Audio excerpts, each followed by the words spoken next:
Hi there again from the Hermitage in Johannesburg as we reflect on the third Sunday of Easter. I'm going fishing. Peter, called away from your fishing boats to become a fisher of men. How quickly you forget. Peter, first among the followers of Jesus and first among equals, you were called to turn back and to strengthen and encourage the brethren. How quickly you forget. Peter, you were given the greatest commandment, a new commandment, to love one another as I have loved you, and by this love you will be known as disciples of Jesus. How quickly you forget. Jesus rebuked enemies, strangers, and close friends, but the greatest rebuke was for Peter, the first among equals, and commissioned to be the foundation of the Church of Christ. Now once more you meet the risen Jesus waiting for you with a prepared meal. Yes, Peter, you have left the brethren, you have left the community, and you have left the assembly to go fishing. But here is Jesus waiting for you, to teach you, to reprove you, and to remind you in a way that you will never again forget. No longer are you addressed as Peter, the rock of the church, but as Simon, son of John. What a stinging rebuke.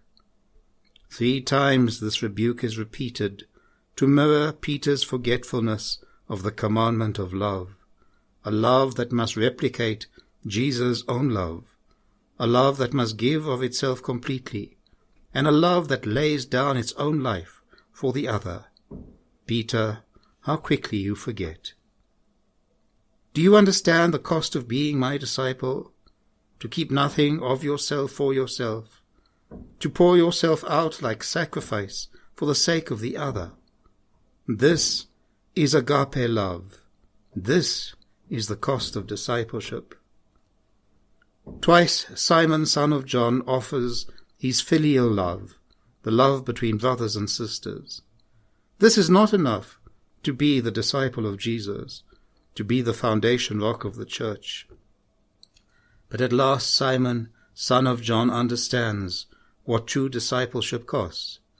And then Jesus says to Peter, "Follow me." Jesus teaches us the way to love, the way to admonish and reprove, and also the way to encourage. This is the way that we are also called to follow. All too often, though, we also, like Peter, forget the way shown by Jesus the Christ. This is the new way that we have been given by Jesus the Christ, a way that is totally non-violent, communal and loving.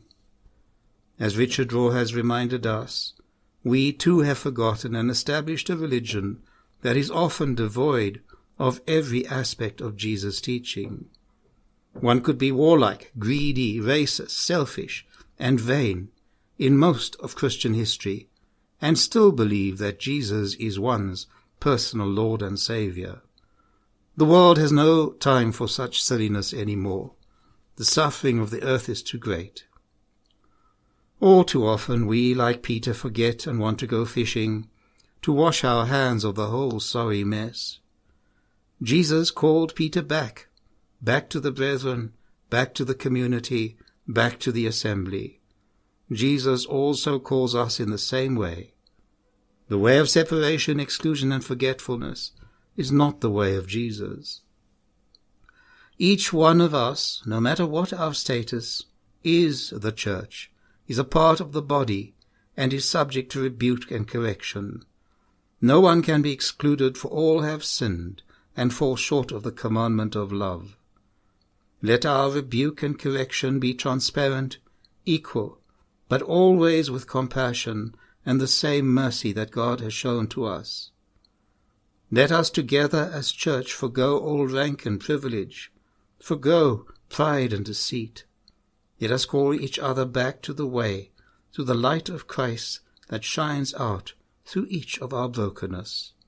And may the Lord grant you peace.